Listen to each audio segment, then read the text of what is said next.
ಬಾಗಲಕೋಟೆಯಲ್ಲಿ ಕಾಂಗ್ರೆಸ್ ಸುನಾಮಿ ಗಾಳಿನೇ ಬೀಸ್ತಾ ಇದೆ ಇವತ್ತು. ಆಯುಕ್ತ ಪಾಟೀಲ್ ಅವರು ಗೆಲುವು ನಿಶ್ಚಿತ. ತೋರ್ಸಿಂದ ಅವ್ರ ರಾಜಕೀಯ ಒಳಗ ಅವ್ರು ಎಲ್ಲರೂ ಏನ್ ಮಾಡ್ಯಾರ, ತೊಡ್ಕೊಂಡಾರ, ಕಷ್ಟ ಸುಖಕ್ಕೆ ಎಲ್ಲರಿಗೂ ಭಾಗವಹಿಸ್ಯಾರ, ಅವ್ರೆಲ್ಲ ಅನುತನು ಕೇಳ್ಯಾರ. ಅವ್ರಿಗೆ ರಾಜಕೀಯ ಅನುಭವ ಜಾಸ್ತಿ ಐತಿ. ಸಂಯುಕ್ತ ಪಾಟೀಲ್ ಅವರಿಗೆ ಅತಿ ಹೆಚ್ಚು ಮತಗಳನ್ನ ನೀಡಿದಂತ ಕ್ಷೇತ್ರ ಯಾವ್ದಾದ್ರು ಬಾಗಲಕೋಟೆ ಕ್ಷೇತ್ರದಲ್ಲಿ ಅತಿ ಹೆಚ್ಚು ಮತಗಳು ಸಿಗ್ತಾವ. ಮ್ಯಾಲ ಕೇಂದ್ರದಲ್ಲಿ ಕಾಂಗ್ರೆಸ್ ಪಕ್ಷ ಅಧಿಕಾರಕ್ಕೆ ಬರ್ತಾ ಇದೆ ಅಂತ ನಾವು ಗ್ಯಾರಂಟಿ ಕೊಡ್. ಗದ್ದೆಗೌಡ ಯಾರು ಅನ್ನೋದು ಗೊತ್ತಿಲ್ಲ, ಒಂದೊಂದು ಹಳ್ಳ್ಯಾಗ ಬರೀ ಸುಳ್ಳು ಇದನ್ನ ಹೇಳ್ಕೊತಾನೆ ಬಂದಾರ ಅವರು. ಕೊಡ್ರಿ ಮೋದಿ ನೋಡಿ ಓಟ್ ಕೊಡ್ರತ್ತ. ಈಗ 20 ವರ್ಷ ಮೋದಿ ನೋಡೇ ಓಟ್ ಕೊಟ್ಟಾರ ಜನ. ಇಲೆಕ್ಷನ್ ಮಾತ್ರ ಮುಖ ತೋರಿಸ್ತಾರ, ಆಮ್ಯಾಗ ಏನಂತ ಅವ್ರ ಮುಖ ನೋಡಕ್ಕೂ ನಿಮ್ಗೆ ಸಿಗಲ್ಲ. ಜನ ಮರಳು ಜಾತಕ ಮರಳು ಅನ್ನಂಗ ಆ ಟೈಪ್ ಮಾಡಿ ಇವ್ರು ಈ ಸಲ ಆರಿಸಿ ಬಂದಾರ. ವ್ಯಕ್ತಿ ಮುಖ್ಯ ಅಲ್ಲ, ಇಲ್ಲಿ ಕಾರ್ಯಗಳು ಮುಖ್ಯ. ಅದಕ್ಕಾಗಿ ಗೌಡವರಿಗೆ ಈ ಸಲ ಯಾರು ಜನರು ಓಟನ್ನು ಹಾಕೋದಿಲ್ಲ. ಕಾಂಗ್ರೆಸ್ ಪಕ್ಷಕ್ಕೆ ಬೆನ್ನೆಲ್ ಬಂದ್ರೆ ಈ ಗ್ಯಾರಂಟಿ ಯೋಜನೆಗಳು. ಅವ್ರು ಏನ್ 5 ಯೋಜನೆಗಳು ಕೊಟ್ಟಲ್ರಿ, ಪ್ರತಿಯೊಂದು ಮನೆಗೆ ಬಡ್ರ ಮನೆಗೆ ಮುಟ್ಟ. ಯಾವುದೇ ಗೊಂದಲಗಳು ಕಾಂಗ್ರೆಸ್ ಪಕ್ಷದಲ್ಲಿ ಇಲ್ಲ. ಸನ್ಮಾನ್ಯ ವಿಜಯನಂದ ಕಾಶ್ಯಪ್ನವರು ಸಹ ಬಹಳ ಆಸಕ್ತಿಯಿಂದ ಕೆಲಸವನ್ನ ಪ್ರಾರಂಭ ಮಾಡಿದ್ದಾರೆ. ನಮಸ್ಕಾರ ವೀಕ್ಷಕರೇ, ಬೇವೂರು ಗ್ರಾಮದಲ್ಲಿ ಬಾಗಲಕೋಟೆ ವಿಧಾನಸಭಾ ಕ್ಷೇತ್ರ H5 ಮೇಟಿ ಅವರ ಕ್ಷೇತ್ರ. ಇಲ್ಲಿ ಭರದಿಂದ ಕಾಂಗ್ರೆಸ್ ಪ್ರಚಾರ ಸಾಗ್ತಾ ಇದೆ. ಇಲ್ಲಿ ನಮ್ಮ ಜೊತೆ ಕಾಂಗ್ರೆಸ್ ಮುಖಂಡರಾದಂತ ಬಸವರಾಜ್ ಮೇಟಿ ಅವರು ಇದ್ದಾರೆ, ಅವ್ರನ್ನೇ ಕೇಳೋಣ. ಸರ್ ನಮಸ್ತೆ, ಹೇಗಿದೆ ಸರ್ ಬಾಗಲಕೋಟೆ? ಬಾಗಲಕೋಟೆಯಲ್ಲಿ ಕಾಂಗ್ರೆಸ್ ಸುನಾಮಿ ಗಾಳಿನೇ ಬೀಸ್ತಾ ಇದೆ ಇವತ್ತು. ಯಾಕಂದ್ರೆ ಇಲ್ಲಿ ಸಿದ್ದರಾಮಯ್ಯ ಸಾಹೇಬರು ಮಾಡಿದಂತ ರಾಜ್ಯದ ಯೋಜನೆಗಳಿರ್ಬಹುದು, ಇಲ್ಲಿ ಮೇಟಿ ಸಾಹೇಬರು ಮಾಡಿದಂತ ಕೆಲಸಗಳಿರ್ಬಹುದು, ಅವುಗಳನ್ನೆಲ್ಲ ಮೆಚ್ಚಿ ಬಾಗಲಕೋಟೆ ಕ್ಷೇತ್ರದಲ್ಲಿ ಸಂಯುಕ್ತ ಪಾಟೀಲ್ ಅವರಿಗೆ ಅತಿ ಹೆಚ್ಚು ಮತಗಳನ್ನ ನೀಡಿದಂತ ಕ್ಷೇತ್ರ ಯಾವ್ದಾದ್ರು ಬಾಗಲಕೋಟೆ ಕ್ಷೇತ್ರದಲ್ಲಿ ಅತಿ ಹೆಚ್ಚು ಮತಗಳು ಸಿಗ್ತಾವ ಅಂತ ಹೇಳಿ ನಾವು ಇವತ್ತು ಹೇಳಲಿಕ್ಕೆ ಬಯಸ್ತಾ ಇದ್ದೀವಿ. PC ಗದ್ದಿಗೌಡರು 4 ಸಲ ಗೆದ್ರು. ನಿಮ್ ಪ್ರಕಾರ ಕಳೆದ 20 ವರ್ಷದ ಅಭಿವೃದ್ಧಿ ಆಗಿದೆ ಆಗಿಲ್ಲ? ಏನ್ ಅಭಿವೃದ್ಧಿ ಏನಿಲ್ಲ. ಅವರು ಸಂಭಾವಿತರು ಅನ್ನೋದು ಬಿಟ್ರೆ ಅಭಿವೃದ್ಧಿ ಕೆಲಸಗಳು ಏನು ಕಾಣ್ತಾ ಇಲ್ಲ. ಯಾವ ಗ್ರಾಮದಲ್ಲಿನೂ ಗದ್ದಿಗೌಡರ ಕೆಲಸಗಳು ಕಾಣ್ತಾ ಇಲ್ಲ. ಅದಕ್ಕೆ ಜನನೇ ಇವತ್ತು ವಿಲ್ಲಿಂಗ್ಲಿ ಕಾಂಗ್ರೆಸ್ ಪಕ್ಷಕ್ಕೆ ಆಯ್ಕೆ ಮಾಡೋಣ ಅಂತಕ್ಕಂಥ ತೀರ್ಮಾನ ಬಾಗಲಕೋಟೆ ಕ್ಷೇತ್ರದಲ್ಲಿ ತೆಗೆದುಕೊಂಡೆ. ಅಭ್ಯರ್ಥಿ ಆಯ್ಕೆ ವಿಚಾರದಲ್ಲಿ ಸಣ್ಣ ಪುಟ್ಟ ಗೊಂದಲಗಳಿತ್ತು. ವೀಣಾ ಕಾಶಪ್ಪನ್ ಅವರು ಕೂಡ ಆಕಾಂಕ್ಷಿ ಆಗಿದ್ರು, ಕಳೆದ ಬಾರಿ ಸ್ಪರ್ಧಿಸಿ ಸೋತಿದ್ರು. ಎಲ್ಲವೂ ಸರಿ ಆಯ್ತು? ಎಲ್ಲವೂ ಸರಿಯಾಗಿದೆ. ಯಾವುದೇ ಗೊಂದಲಗಳು ಕಾಂಗ್ರೆಸ್ ಪಕ್ಷದಲ್ಲಿ ಇಲ್ಲ. ಸನ್ಮಾನ್ಯ ವಿಜಯನಂದ ಕಾಶ್ಯಪ್ನವರು ಸಹ ಬಹಳ ಆಸಕ್ತಿಯಿಂದ ಚುನಾವಣೆಯನ್ನ ಬೆಳೆಯಿಂದ ಅವರು ಈಗಾಗಲೇ ಕೆಲಸವನ್ನ ಪ್ರಾರಂಭ ಮಾಡಿದ್ದಾರೆ. ಈಗಾಗಲೇ ಹುಣಗುಂದ ಕ್ಷೇತ್ರನು ಅತಿ ಹೆಚ್ಚು ಮತಗಳು ಸಂಯುಕ್ತ ಪಾಟೀಲ್ ಅವರಿಗೆ ಸಿಗ್ತದೆ. ಜೊತೆಗೆ ಗ್ಯಾರಂಟಿ ಯೋಜನೆಗಳಲ್ಲಿ ಎಷ್ಟು ಪ್ಲಸ್ ಆಗುತ್ತೆ ಸರ್? ಗ್ಯಾರಂಟಿ ಯೋಜನೆಗಳ ಮುಖ್ಯ ಯೋಜನೆಗಳು ನಮ್ಮ ಸರ್ಕಾರದ ಕಾಂಗ್ರೆಸ್ ಪಕ್ಷಕ್ಕೆ ಬೆನ್ನೆಲು ಬಂದ್ರೆ ಈ ಗ್ಯಾರಂಟಿ ಯೋಜನೆಗಳು. ಪ್ರತಿ ಮನೆಗೂ ಪ್ರತಿ ಮಹಿಳೆಗೆ ಪ್ರತಿಯೊಂದು ಕುಟುಂಬಕ್ಕೂ ಇವತ್ತು ಆ ಗ್ಯಾರಂಟಿ ಯೋಜನೆಗಳು ಸಿಗ್ತಾ ಇದ್ವು. ಬಾಗಲಕೋಟೆಯಲ್ಲಿ 5 ಜನ ಕಾಂಗ್ರೆಸ್ ಶಾಸಕರು, ಇದು ಕೂಡ ಅತಿ ದೊಡ್ಡ ಫ್ಯಾಕ್ಟರ್ ಆಗತ್ತೆ. ಹೌದೌದು, ಖಂಡಿತವಾಗಿ. ಈಗ ನನ್ನ ಅಂದಾಜಿಗೆ ಹೋದ ಲಕ್ಷ 1,30,30,000 ಅವ್ರ ಲೀಡ್ ಇತ್ತು ಬಿಜೆಪಿ ಅವ್ರು. ಅದನ್ನ ಮುರಿದು ಈಗ 50-60 ಸಾವಿರದಿಂದ ನಾವು ಲೀಡ್ ನಲ್ಲಿ ಆರಿಸಿ ಬರ್ತೀವಿ. ಇಡೀ ರಾಜ್ಯದಲ್ಲಿ ಎಷ್ಟಾಗಿದೆ ಸರ್ ಕಾಂಗ್ರೆಸ್ ಸಂಖ್ಯೆ? ಕಾಂಗ್ರೆಸ್ ಸಂಖ್ಯೆ 20 ಮೇಲೆ ಇದೆ ನಮ್ಮ ಅಂದಾಜು. Thank you sir. ನಿಮ್ಮ ಹೆಸರು? ರಾಘವೇಂದ್ರ ಹೆಡೇರಿ ಅಂತ ಹೇಳಿ. ಹೇಗಿದೆ ಈ ಸಲ ಬಾಗಲಕೋಟೆ? ಬಾಗಲಕೋಟೆಯಲ್ಲಿ ಏನ್ ಕಾಂಗ್ರೆಸ್ ಚಲೋ ಐತ್ರಿ ಈ ಸಲ. ಆಯುಕ್ತ ಪಾಟೀಲ್ ಅವರು ಗೆಲುವು ನಿಶ್ಚಿತ. ಕಳೆದ 4 ಬಾರಿ PC ಗದ್ದಿಗೌಡರು ಗೆದ್ದಿದ್ರು. ಅಭಿವೃದ್ಧಿ ಅಂತ ಬಂದಾಗ ಆಗಿದೆ? ಅಭಿವೃದ್ಧಿ ಅಂತ ಏನಾಗಿಲ್ರಿ, ಬರೀ ಸುಳ್ಳು ಇದನ್ನ ಹೇಳ್ಕೊತಾನೆ ಬಂದಾರ ಅವರು. ಮತ್ತೆ ಒಂದ್ ಸಾರಿನೂ ಗದ್ದಿಗೌಡ್ರು ನಮ್ಮ ಊರಿಗೆ ಏನ್ ಇದನ್ನ ಭೇಟಿ ಕೊಟ್ಟಿಲ್ಲ. ಆದ್ರೆ ಇದು 1ನೇ ಬಾರಿ ಸಂಯುಕ್ತ ಪಾಟೀಲ್ ಅವ್ರು ನಿಂತರು ಕೂಡ ನಮ್ಮ ಊರಿಗೆ ಬಂದ್ ಭೇಟಿಯಾಗ್ಯಾರ. ಈ ಸಲ ಎಲ್ಲಾರು ಈ ಸಲ ಕಾಂಗ್ರೆಸ್ ಬರೋದಂತೂ ಗ್ಯಾರಂಟಿ. ಗ್ಯಾರಂಟಿ ಯೋಜನೆಗಳಲ್ಲಿ ಎಷ್ಟು ಪ್ಲಸ್ ಆಗುತ್ತೆ? ಗ್ಯಾರಂಟಿ ಯೋಜನೆಗಳಲ್ಲಿ ಒಂದು 90% ಗ್ಯಾರಂಟಿ ಸಕ್ಸಸ್ ಆಗುತ್ತೆ. Thank you sir. ಎಸ್ ವೀಕ್ಷಕರೇ, ಬೇವೂರು ಗ್ರಾಮದಲ್ಲಿ ಸಂಯುಕ್ತ ಪಾಟೀಲ್ ಅವರ ಮತಯಾಚನೆ ಜೋರಾಗಿ ನಡೀತಾ ಇದೆ. 7ನೇ ತಾರೀಕು ಮತದಾನ ಪ್ರಕ್ರಿಯೆ. ಬೇವೂರು ಗ್ರಾಮದಲ್ಲಿ ಇನ್ನೊಂದಷ್ಟು ಜನ ಮತದಾರರಿದ್ದಾರೆ, ಅವ್ರನ್ನ ಕೇಳೋಣ. ನಿಮ್ಮ ಹೆಸರು? ನಮ್ಮ ಹೆಸರು ಜ್ಞಾನಪ್ಪ ದತ್ತಂಡೆ ಅಂತ. ಹೇಗಿದೆ ಈ ಸಲ ಬಾಗಲಕೋಟೆ ಲೋಕಸಭೆ? ಬಾಗಲಕೋಟೆಯಲ್ಲಿ ಸಂಯುಕ್ತ ಪಾಟೀಲ್ ಅವರು ಖಚಿತವಾಗಿ ಬರ್ತಾರಂತ ನಾವು ಅನ್ಕೊಂಡ್ವಿ. ಯಾವ ಕಾರಣಕ್ಕೆ ಸರ್? ಇಲ್ಲಿ ಗ್ಯಾರಂಟಿ 5 ಗ್ಯಾರಂಟಿಗಳನ್ನು ಕೊಟ್ಟಿದಾರಲ್ಲ ಸಿದ್ದರಾಮಯ್ಯ ಸಾಹೇಬರು. ಇದು ಬಡವರ ಪಕ್ಷ ಅಂತ ಹೇಳಲಿಕ್ಕೆ ನಾ ಬಯಸ್ತೇನೆ. ಇದು ಹಾಗಾಗಿ ಈ ಸಲ ಖಚಿತವಾಗಿ ಸಂಯುಕ್ತ ಪಾಟೀಲ್ ಅವರು ಬಂದೇ ಬರ್ತಾರಂತೆ.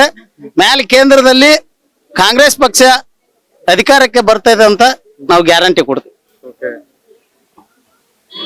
4 ಸಲ ಅಲ್ವಾ PC ಗದ್ದಿಗೌಡರು? 4 ಸಲ ಗೆದ್ದಿದ್ರು. ಹೌದೌದು. ಯಾಕೆ ಬದಲಾವಣೆ ಈ ಸಲ?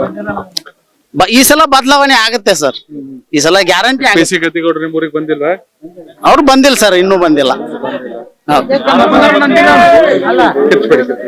Thank you. ನಿಮ್ಮ ಹೆಸರು? ನಮ್ಮ ಹೆಸರು ಮಟೇಶ್ ಗುರುವಿನಿ ಅಂತ.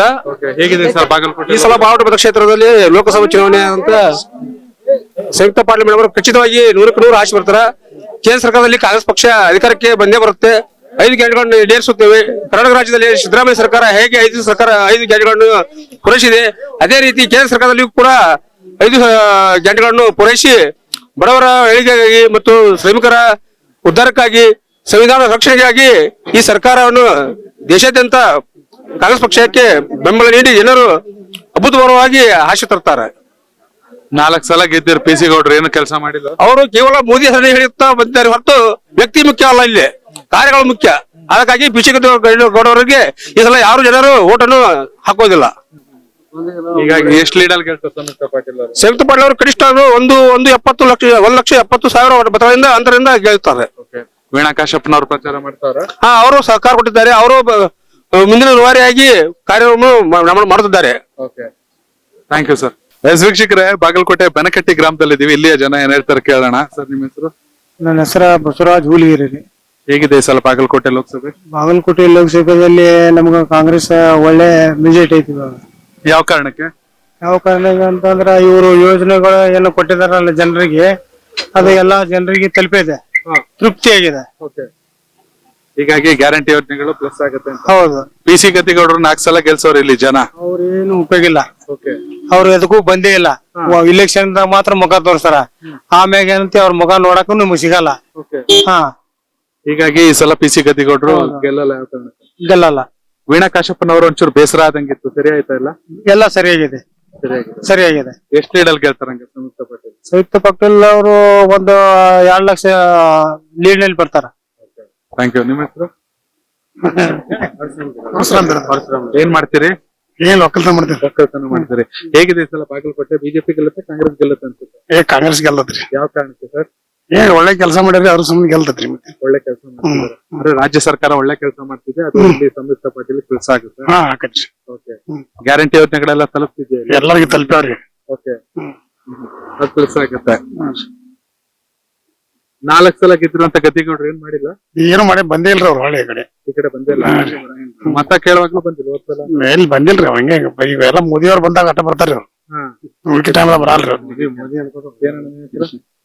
ಸರ್ ಏನಿಲ್ಲ, ಇಲ್ಲೇನು ಇದ್ರಲ್ಲ ಹಿಂದಿನ ಸಂಸದರು, ಅವ್ರದ್ದು ಏನು ಇಲ್ಲ. ಒಟ್ಟು ಇವ್ರು ಏನು ಯಾರ ಹೆಸರು ಕೇಳಿದ ಮೋದಿ ನೋಡಿ ಓಟ್ ಕೊಡ್ರಿ, ಮೋದಿ ನೋಡಿ ಓಟ್ ಕೊಡ್ರತ್ತ. ಈಗ 20 ವರ್ಷ ಮೋದಿ ನೋಡಿ ಓಟ್ ಕೊಟ್ಟಾರಿ ಜನ.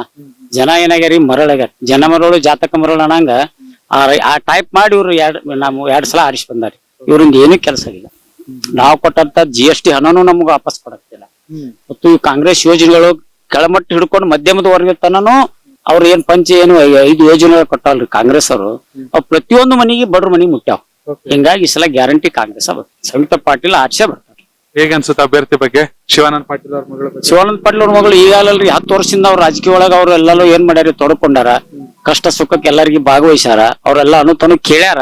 ಮತ್ತು ಅವ್ರಿಗೆ ರಾಜಕೀಯ ಅನುಭವ ಜಾಸ್ತಿ ಐತಿ. ಹೀಗಾಗಿ ಸಂಯುಕ್ತ ಪಾಟೀಲ್ ಗ್ಯಾರಂಟಿ ಆರಿಸಿ ಬರ್ತಾರೆ. ಪಿ ಸಿ ಗದ್ದಿಗೌಡರಿಂದ ಏನ್ ಕೆಲಸ? ಏನ್ ಕೆಲಸ ಇಲ್ಲ, ಏನಿಲ್ರಿ. ಒಟ್ಟು ಯಾರೋ ಗದ್ದೆಗೌಡ ಅಂದ್ರೆ ಯಾರು ಅನ್ನೋದು ಗೊತ್ತಿಲ್ಲ. ಒಂದೊಂದು ಹಳ್ಳ್ಯಾಗ ಯಾವ ಹಳ್ಳಿಗೆ ಬಂದೇ ಇಲ್ರಿ ಅವ್ರು. ಬರೀ ಗದ್ದೆಗೌಡ್ರ ಅನ್ನೋದು ಹೆಸರು ಅವ್ರು ನೋಡೇ ಇಲ್ಲ ನಾವು. ನೋಡೇ ಇಲ್ಲ, ನೋಡೇ ಇಲ್ರಿ. ಹಿಂಗಾಗಿ ಮಾತ್ರ ನೋಡಿದೆವು, ಪೋಸ್ಟರ್ನೇ ನೋಡಿದೆವು. ಮೇಡಮ್ ನೋಡ್ರಿ, ಪ್ರತಿಯೊಂದು ಸಣ್ಣ ಹಳ್ಳಿಗೆ ಹೋಗಿ ಬೆಟ್ಟಾಗ್ಯಾರ. ಮತ್ತ ಅಟ್ಲೀಸ್ಟ್ ಇಲೆಕ್ಷನ್ದಾಗೂ ಬಂದಿಲ್ಲ ಅವ್ರು. ಯಾರು ಗದ್ದೆಗೌಡ್ರು. ತುಂಬಾ ಅಲ್ಲೇ ಕುಂದಿರುದು. ಮೋದಿ ಅವ್ರು ಬಂದಾಗ ಫಂಕ್ಷನ್ ರೊಕ್ಕ ಕೊಡೋದು, ಗಾಡಿ ಕರ್ಸೋದು, ಅಲ್ಲೇ ನೋಡುದು. ನೋಡ್ರಿ ಗದ್ದೆಗೌಡ್ರು ಇಲ್ಲಿ ಎಲ್ಲಿ ನೋಡಿಲ್ಲ. ಸಂಯುಕ್ತ ಪಾಟೀಲ್ ಆರಿಸಿ ಬರೋದು ಗಚ್ಚಿ. Thank you sir.